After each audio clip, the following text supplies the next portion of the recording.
Faust Export Urhell.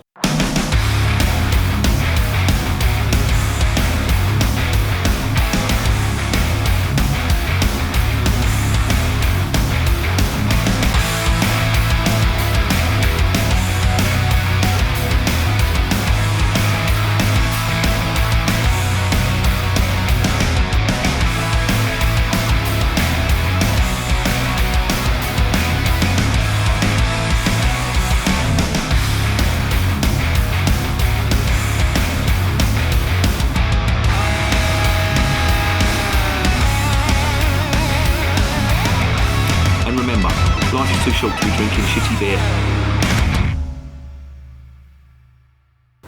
Welcome to another edition of Bands, Bikes and Booze Reviews. This one is called Faust, and it's from the Brewery Faust, which is based in the northeast of Bavaria, right on the border between Hessen and Bavaria. And I've never seen this one before. This came from the House of Trembling Madness, and it's a export Urhell. Now, somebody kindly told me the meaning of the word in German, and it means original. So if you see Weiss, Urhell, Alt, whatever beer that's got that prefix in, what they're trying to get across is that this is the original recipe. So this is their original hell.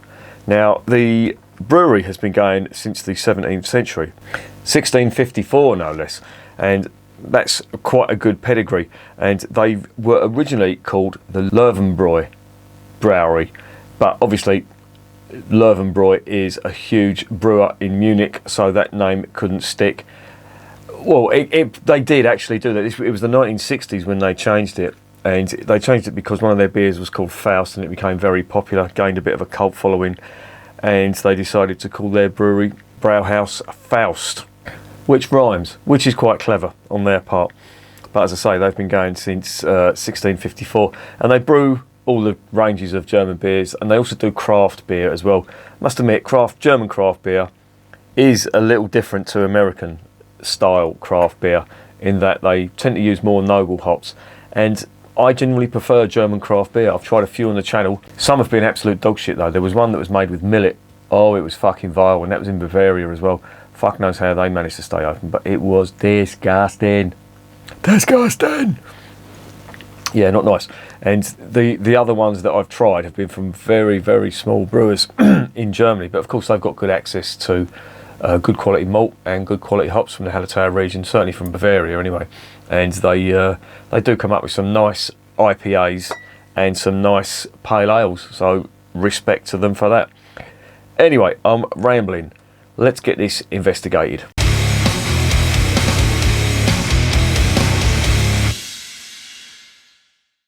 Right, this is a 500ml bottle. It is 5.3%. Unfortunately, no brew sheet on the website. It's just the usual flim flam of very refreshing and spicy, etc. So I assume it's got some noble hops in this, and there's not much on the malt either. So really, not much I can tell you about it. So with that in mind, let's get it open and let's see what's going on.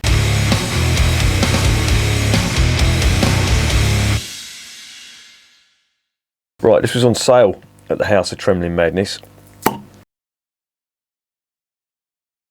Apologies for that, the SD card was full and Soppy Bollocks was talking to himself, as is usual. That head has not lasted long at all, and I wonder why.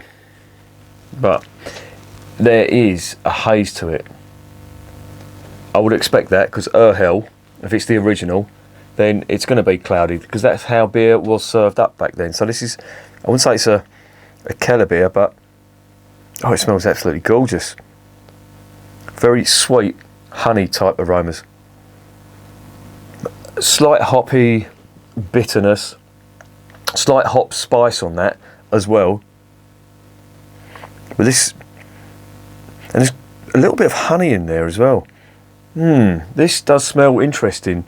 As I say, the head hasn't lasted long, but whether that's a good thing or not, I don't know. Probably not a good sign. Oh well. The aroma's nice though, I will say that. So, there's only one way to find out. Let's try it.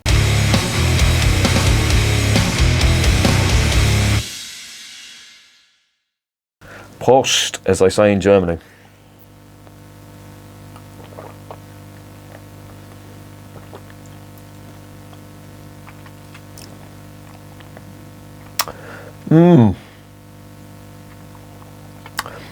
There is a slight sourness to this, and it does remind me of a Keller beer. It hasn't quite got the body of a Keller beer, but that tastes like a Keller beer.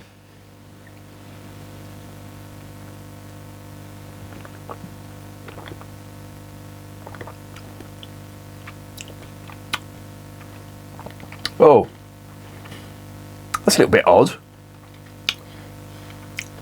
There's a strange hop taste in that, and it's really earthy, which I wouldn't expect to that degree from a German noble hop. Interesting.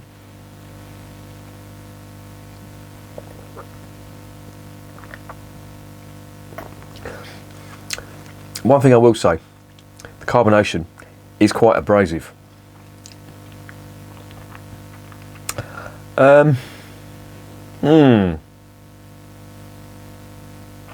I'm not sure about this.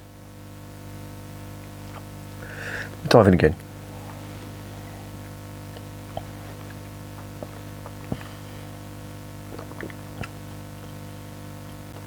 Now, they do the full range of German beers, Doppelbocks, all kinds of wheat beers, even Radlers and non-alcoholics as well.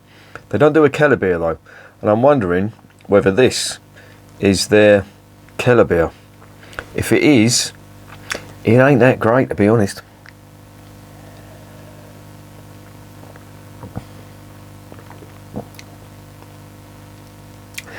Is this out of date? It's not out of date, surely.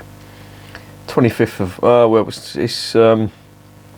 it's got another month left on it, I should say. Just in case you're wondering, Faust in German means fist. So, wow, imagine calling your beer fist. Yeah, I'm a little bit underwhelmed with this, to be honest. And I can see why it was on sale. Now, I don't know whether it's on sale because it's shortly going to go out of date, or because it just ain't selling. The aroma's not bad, I will say. The aroma's quite honey, bready, that type of thing. Very slight hop character, like spicy and herbal notes on there. But the flavour,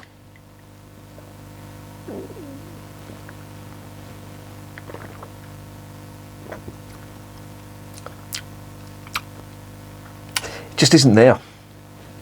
There's a bitterness to it, like a hop green bitterness to it. The carbonation is quite abrasive, and you wouldn't think it looking at it, because there's barely, well, there is some carbonation in there, but it's really aggressive.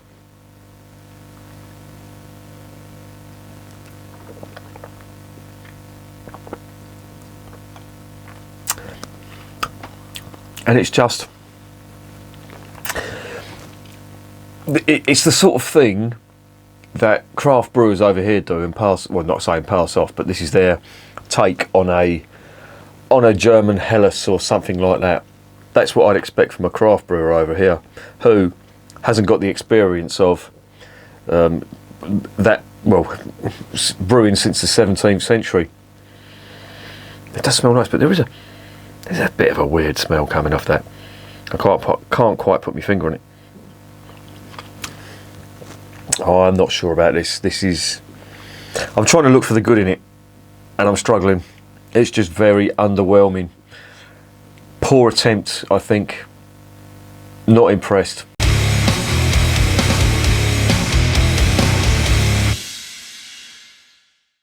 So what is the verdict on Faust? Export Urhell from the Brauhaus Faust. Not that great, to be honest, I have to say. I didn't know what to expect from this. It was on sale at the House of Trembling Madness, and I think it's quite underwhelming, to be honest. On the initial opening, there was some quite nice aromas, quite nice honey and bread, that type of thing. The carbonation in this is aggressive to the point where it's a little bit off-putting, And the general all-round package on this is not that great. And I have to say, this is the first beer I've had from Bavaria in a long time that I'm just going to give a 5 out of 10 to. There's no real nasties in that. The carbonation is a little bit aggressive, and that really does go a long way. The mouthfeel for me of a beer really does, I wouldn't say make or break it, but it goes a long way to the drinkability of that. And that's really, I don't know, it doesn't look gassy, but it's really aggressive on the palate. And yeah, I'm just not impressed. There are 1,000 better beers than this, to be honest. So yeah, 5 out of 10 is the best I can do for this one. Would I recommend it? Well, let's see how much it was. Now, it was on sale, and the price, where's that bloody price list gone? Oh, it's fucking, hang on a sec. This room is like a fucking Aladdin's cave full of shit that I do not need. 2 seconds. Seriously, I've got bike parts, tools and everything, guitars, parts of old amplifiers just shoved in that corner. I'm not going to show you, it's a fucking mess, and it is the disgrace, and my missus is always having a go at me. I don't know what's going on there, but yeah. This was $2.75, and yeah, there are much better beers. Well, put it this way, the Oyinga Alt Irish Dunkel Unfiltered was 10p cheaper. Sorry, 15p cheaper. So if it's a toss-up between that and the Oyinga, well, there you go. So the price isn't even doing it any favours. So I'm going to give it a 5 out of 10. Not really going to recommend it because you'd be wasting your money, in my opinion. And I can only go what I've been given. So there you go. 5 out of 10, not really recommended. And remember, beer is working class champagne.